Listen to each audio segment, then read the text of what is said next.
Kaitlin, and today I'm going to show you how to add blocks into your practice for more safety, more support, and just a little bit more fun. You'll want 2 blocks, but if you don't have blocks, a book with a small pillow on top of it, or anything that'll give you about 6 inches of height and support. So look around your house. If you don't have yoga blocks, find something that'll work. And when you're ready, we're going to get started in a supported fish.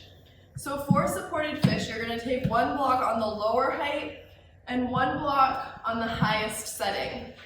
Your objective is to take that low block right between your shoulder blades and that high block to the base of your skull. Let your arms come really wide here and close your eyes. Allow gravity to pull across your chest to allow your chest to slowly open. Your feet can be as wide as your mat or wider. Allow this to feel really light through your low back, through your hips. Just allowing your chest to settle. Allowing your head to feel really supported here. If you'd like to make this more intense, you can remove that high block and allow your head to drop behind you. This is a big throat opener, more of an intense chest opener. So if this is too much for you, come out.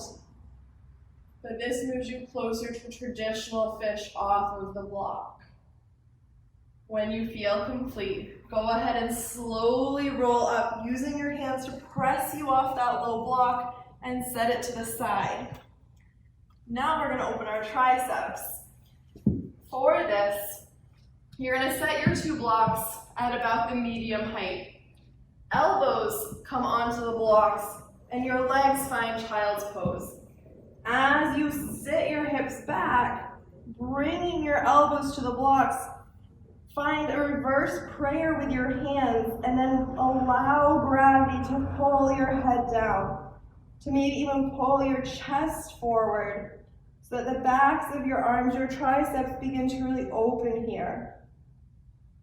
The more you work your hips backwards, the more intense this stretch will be in your triceps. This is great if you've been to the gym or if your back is feeling tight at all. Beginning to loosen those arm muscles will help you release the tension through your back as well. Take a very deep breath in and out. On each exhale, see if you can settle just a little bit more. On your next inhale, gently push yourself up, pressing hands to blocks. Move your blocks to the highest setting. Set your fingertips right behind your blocks and press yourself back to downward facing dog. Take a very deep breath in and out. Inhale, look forward and bend your knees, and exhale, step to the top of your mat. Now this is my favorite. It's so simple, but it's so effective. Take both hands to the block on the highest, set it and come to half lift. Using the blocks here allows you to have a really straight spine and allows you to move the weight into the balls of your feet while still feeling supported. In a real half lift, you should feel like you could slide a piece of paper underneath your heels. So pressing your hands into blocks here allows you to find that straight spine and allows you to move the weight into the balls of your feet. I love this, and now I can't practice half lift without blocks. Take a very deep breath in, and as you exhale, fold forward. Let that go.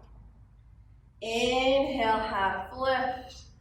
And exhale, fold one more time. Just noticing how your hamstrings engage differently when you use the blocks. Inhale, plant your hands and step right foot, then left foot back and come to downward facing dog. If you're feeling really adventurous, you can put both blocks on their lowest setting and hands to blocks in your down dog. This makes it a little bit more intense across your upper back, but allows you to more fully stretch the backs of your legs. This is also great if down dog is a hard pose for you. Having blocks just makes your arms a little bit longer here. So this is definitely an option if you're looking to modify your down dog in any way. Press firmly into the blocks. Press your hips back. Take a deep breath in and a deep breath out. Inhale, look forward. Exhale, step to the top of the mat. Moving into a chair pose with the block. Take the block between your inner thighs. Squeeze really tightly here so that your legs are gripping the block. And the best part is no one knows how hard you're working except for you. So the harder you squeeze, the harder it is, the more muscle you're going to build. So as you squeeze your block, begin to sit back. Hands can come to heart center. Press firmly through your feet to really engage your low body here with this chair pose. Squeeze the block and breathe deeply. Deep inhale and deep exhale. In order to safely get out, take your hand, remove the block, and fold forward. Inhale, halfway lift, using the blocks. Exhale, fold. Planting your hands, step your left foot back and toe heel your right leg out to the side of your mat. Take both blocks on their lowest setting and plant both hands into the block for a runner's lunge. Runner's lunge can be really intense, but using the blocks makes your arms longer and allows you to take your elbow against the inside of your leg to gently press that hip open a little bit more. Using blocks here will allow you to build some more strength and some more openness in your hips. And whatever you do on one side, make sure you do on the other. So step your right foot back to plank. Plank with blocks feels cool too. And then step your left foot outside the blocks for a runner's lunge on the left. Take a very deep breath in and a very deep breath out. One more time, deep inhale. And exhale. Inhale, step your right foot up and taking a block on any height, gently set it under your hips and come down for Malasana. So using a block here is crucial, especially if you have tight hips. The block gives you some more support, allows you to take your elbows to your inner thighs so you can work your legs away from each other in a way that feels supported. It also allows you to have both feet firmly planted on the ground so that you can reach the crown of your head high with a straight back. This is such a difficult pose for so many people, and the block will allow you to feel more supported here. It can go on any height too. Take a deep breath in and out. Pressing into your feet, can you lift yourself all the way up and then fold forward. Inhale, halfway lift, toe heel your feet back under your hips, and exhale, step your left foot back. Left foot comes to about a 45-degree angle, and we're moving to triangle pose here. So taking the block, one block only at any height, straightening your right leg and pressing into your right hand, lift open your chest, and maybe lift your left arm high. So many of us work towards triangle with our foot, but when I do that, my whole side body collapses. By using the block, I can press and turn my side body so that this becomes and stays a real twist. Then I can reach up, I can engage my legs and find that real strength through my left side body. Blocks at any height here. One more deep breath in and out. Same thing, other side. So take your block, spin your feet, setting yourself up with a firm, steady base. Press your left hand into the block as you open up, twisting up and open. Looking out, making sure both arms end up in a straight line. Engaging through your legs allows you then to open up your side bodies. So remember, this is a twist. You don't have to reach your toe, because when you reach your toe and you don't have that flexibility yet, you're just collapsing. This isn't triangle pose. This is triangle pose. So use the blocks here.